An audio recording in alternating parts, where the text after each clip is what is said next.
Have you ever thought to yourself, if I had the big, beautiful home, I would throw more dinner parties? Or if I had all the money that I think I need, I would do so much more for the people around me. If I had the kind of friends that I think I deserve, I would do more with them and for them. Or if I had the job that I really want to do, I would show up to work energized and ready to perform. Well, today I'm going to talk about why things don't work that way. We're going to talk about the be, do, have method for manifesting. My name is Samara, and you can find me at coachingcontentcreators.com, where I have all kinds of tools and tips to help you create the life that you desire. So, what is the be, do, have method? Sometimes there are things we want to manifest, but we are not the kind of person who has those things, or we are not the kind of person we believe has those things. And so we think that if we suddenly had the thing, we would become the person. But really, manifestation works when you become the person first, and then you do the things that you think you would do if you had the thing that you want. And I have so many examples of this in my life. It's crazy. So I was raised upper middle class. Both my parents were college educated. And so growing up, it was just an assumption that I was the type of person that goes to college. Like, there was never a question in my mind. And so when I was in school, I studied hard, and I always had the expectation that I would go to somebody's university on scholarship too. Like, I just assumed I'd have a scholarship. So because I had this attitude that I just already was a person who belonged in college, that's what panned out for me. Everything worked out just like I thought it would. I'm not saying it was perfect. Nothing's ever perfect, but it wasn't an option for me not to go to college because that's who I was. If I sat around as a student, and I'm struggling with my child in this area right now, and I said, I'm going to go to college, and once I get to college, I'm going to be studious, and I'm going to turn into this person that values education and learning, but I don't value it right now. So my daughter will sit and Google colleges online, yet she has assignments to turn in for her schoolwork and she doesn't do it. And so she gets failing grades. So that's the disconnect that a lot of us have when it comes to manifesting. Sometimes we think there's this thing ahead of me. Once I get there, I'm going to fit right in. I'm going to roll right into it. But right now, my reality is so different. There's nothing I can do about it. Like, I can't be that person yet. Another situation for me where I was able to manifest using this method when I was wanting to change careers. So for years and years and years and years and years, I wanted to change careers. I was doing engineering, and I wanted to be a first process improvement type person. And then I realized what I was really passionate about was change management.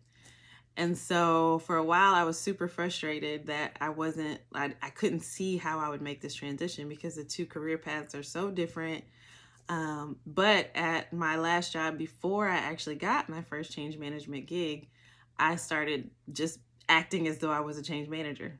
I became a change manager because I decided that's who I was going to be. So I was being first and doing because in my head was already the thing that I wanted to be. I was doing the things that a change manager would do. Therefore, I became a change manager shortly after that. And I even put up posters around my desk with change management principles. Like, I had stickers everywhere. My cup holder was a change management themed cup holder, and I was still at my previous engineering job. But I just decided that's who I was before I actually was that. Areas where I still struggle. So let's talk about money. Let's say, you want to be wealthy. So I still, my assumption for the type of person I am is upper middle class because that's how my parents raised me. That is my standard. So it's very easy for me to make enough money to live that type of lifestyle. It comes naturally. Nothing is ever perfect, but, I'm pretty good at maintaining that baseline because that's who I believe I am. But I want to be extremely wealthy. And so I've had to be more deliberate about becoming the type of person who lives the type of lifestyle that someone wealthy would live. And so I had to the first things I did, and I started a few years ago, were to actually write out the expenses of someone who had the life I wanted to live, because I was thinking in my head, okay, I guess I need to be a millionaire because automatically that equals a certain type of lifestyle. But I had no proof, like I had no experience with that type of lifestyle. And so I just had these far off ideas in my head, and my day-to-day activities didn't reflect that I was that type of person.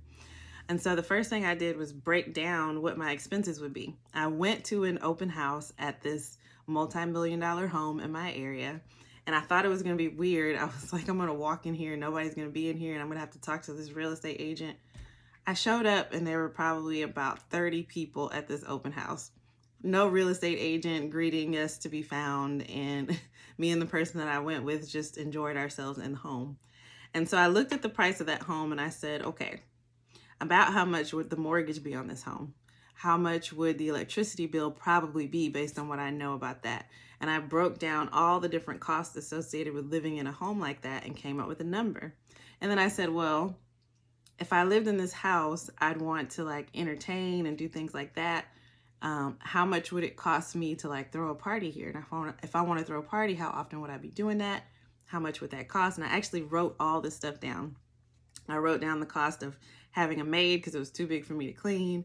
And I just broke down all the costs, and I came up with a monthly number for the income that I would need to be able to live in that home.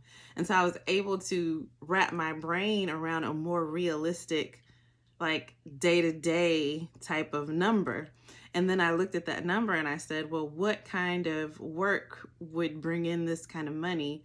And I also have preferences around my schedule. And I said, I don't want to, work myself into the ground. What are my options to bring in this amount of income and still have the day-to-day lifestyle that I want? So I did all of that. That was part of the being.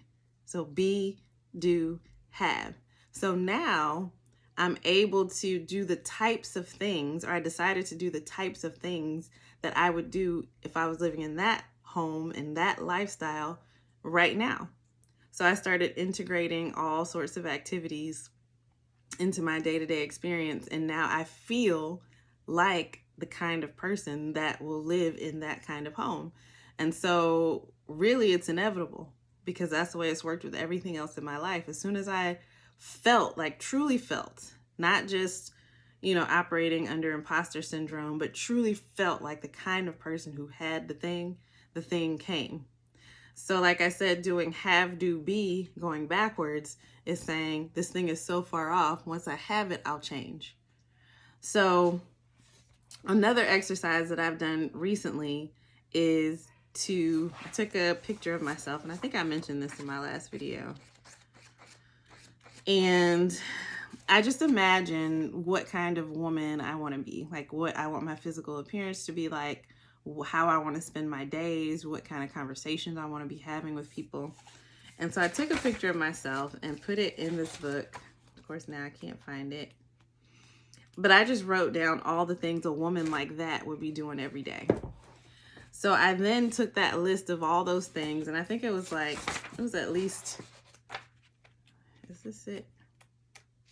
Yeah. So, at least like 30 different things. And I said, okay, how can I integrate these habits into my everyday life? And I broke it down into daily activities that this woman here would do, weekly activities, monthly activities, quarterly activities. And I put those things on the little board behind me here to remind myself. And I literally just started doing those things. And I'm going to do a whole other video on how to easily update your habits, because sometimes, especially if you make a list of 30 different things, it can seem overwhelming. Like, wow, I just can't completely change the way I do everything. And I didn't completely change the way I did everything. I looked at what I was already doing, and then I found ways to easily tack on those other habits or modify existing habits to fit what was on this list. And so now when I get up every day, the things that I do are the types of things the woman I want to be would do. So I'm being her. I'm doing the things that she would do. And pretty soon I'm going to have the physical appearance. I'm going to have the conversations that I want to have. I'm going to have the types of interactions and relationships that I want to have with people, because I am being that woman. Same thing with relationships. Now, this is my biggest struggle. So in my mind, I want this committed and stable relationship that leads to marriage. But I'll be completely transparent. I like operating as a single woman. Like, I like having complete control over all of my decisions and my time. And so I'm I'm in the process of working through what kind of woman would be in a happy, emotionally healthy, fun, exciting, committed relationship.